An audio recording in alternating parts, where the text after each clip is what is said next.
It's horrible, Jenna. And you said it. I mean, look at the schedule going forward. The Pollyannish among us will think, hey, give them an A for effort last night with a third-string quarterback.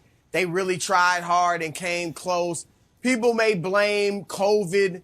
They may blame Baker Mayfield's injuries. Or to your point, they may say, hey, we're still not out of it. But when you look at that schedule, Green Bay, Pittsburgh, Cincinnati, I think they're going 1-2. I hate to say it. So they're probably out of the playoffs. And this is a nightmare. There's just no other way to say it. There's no excuse. Everybody's battling COVID. Everybody's battling injuries. This is bad. And some people might want to point to those as excuses, but I would rather point back at week 5 when your 5th-ranked defense, top 5 defense in the NFL, gave up 26 fourth-quarter points to the LA Chargers and lost a 14-point lead in the second half. I would rather point to week 8 when you let Pittsburgh and his geriatric quarterback, Ben Roethlisberger, come into your building and beat you. I would like to point out in the last 2.5 years, you couldn't find out a way to use Odell Beckham Jr. in 2.5 seasons. That's right. And the LA Rams look like they figured it out in 2.5 hours. Real talk. Like, those are the things I'm looking at, Nick. And finally, there is a soap opera quality about these Cleveland Browns. It's almost like Dallas. It's not quite to the point of the Dallas Cowboys, but it's similar, where there's always seems to be drama.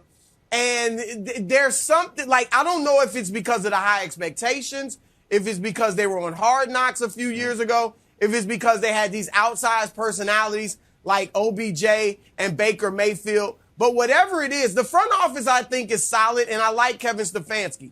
But there is a drama about this team that I think works against 100%. Them, just like the Cowboys. It's like you're waiting for something negative to happen because it's a soap opera. Right. It's a performance, and they got to get rid of that. And I'm going to say this, Nick. I think Baker Mayfield may need to consider dropping the progressive commercials. I really mean, now, I don't think that impacts his play. That's the line there. It's the best thing he's doing right now. It's the only good thing he's doing. I get it, Jenna, but does he want to be an actor or does he want to be a quarterback? Because I get it. I don't think it affects his play. I didn't want to argue with you this morning. But here's the thing. Hold on. Look, it makes him something he's not. It makes him a star and a celebrity, and it puts this target on his back. He's already got it because he's number 1 pick. But now there's a target, we expect more than he can deliver because he's got the great commercials. He needs to consider and show that he's about football. The main thing, Nick, keep the main thing the main thing. This is 1 day a week, 1 day a year. It's one shoot day a year. Listen, I was totally with you until the progressive It's not the time. Progressive stuff has nothing. It's got nothing to do with any of it. I even liked your soap opera like Dallas. I thought you meant the actual show Dallas, like Who Shot Odell. I'm not sure, but he's thriving in Los Angeles. But you meant the Dallas Cowboys, not the show Dallas. So here's the thing, Wilds, for the Browns. Broussard, God, dog it, man. Broussard is so great.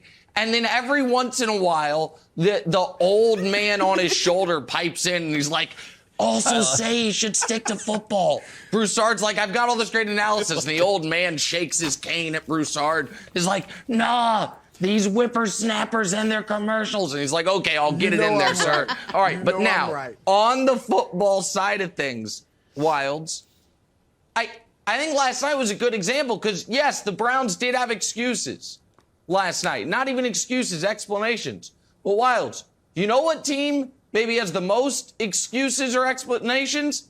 Team that beat them last night. The Raiders currently have the same record, far better wins, just beat them head-to-head, and they've gone through more legitimate awfulness via the Henry Ruggs situation, self-inflicted nonsense via the Damon Arnett mess, and just upheaval via the Gruden gross emails than any team in the league. And they got to play the Chiefs twice a year. And they're sitting there at 7-7. Like, hey, we're still alive, guys. You guys, on the other hand, are in a rougher spot at 7-7. Here's my question, Wilds. Could the year have gone worse? So we have an expanded playoff field where 10-7 should get you in. They're not going to be able to get there. That's a disaster. They have one signature win all year when they annihilated the Bengals a month and a half ago. We've played 14 games. That's a disaster. We know nothing more about Baker Mayfield right now than we knew going into the season. Correct. Well, that's a disaster when it comes to figuring out whether or not you want to pay him. And, oh, yeah, by the way, it's not only Wilds that you got nothing out of Odell, you got nothing for Odell.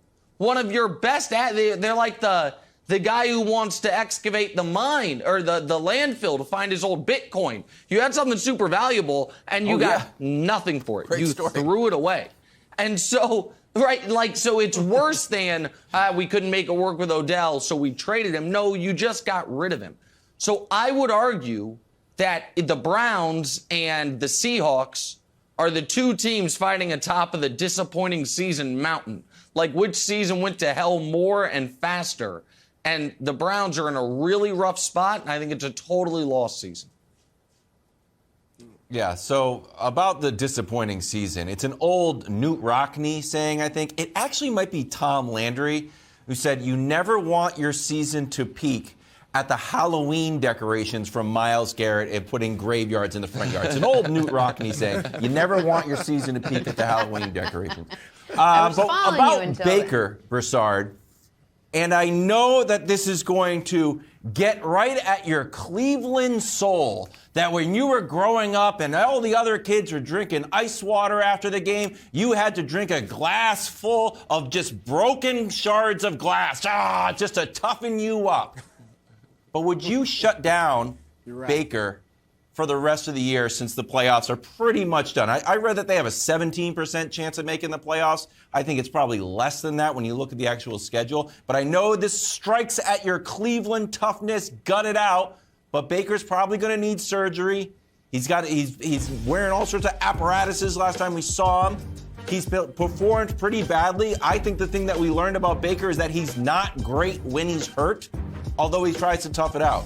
So with 3 games left, Broussard, would you shut Baker down so maybe he can shoot more commercials while the season is actually going, but he's not playing? Would that suit you? Would that be a happy medium?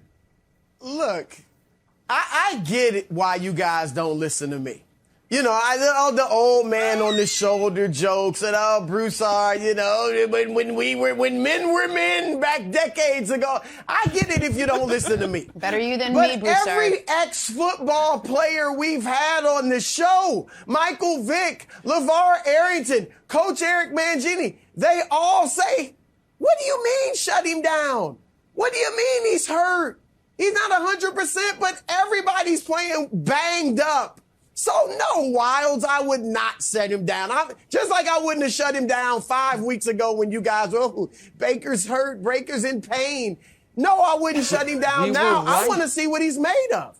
And here's the other thing. If I'm the Cleveland Browns, but here's the thing, Wilds. You think Kevin Stefanski can march into the locker room today? Hey, it's over. You know, I mean, we're done. You know, Baker, you're not playing. Anybody that's injured, no. You got to go in there and say, look, we are one of the best teams in the NFL.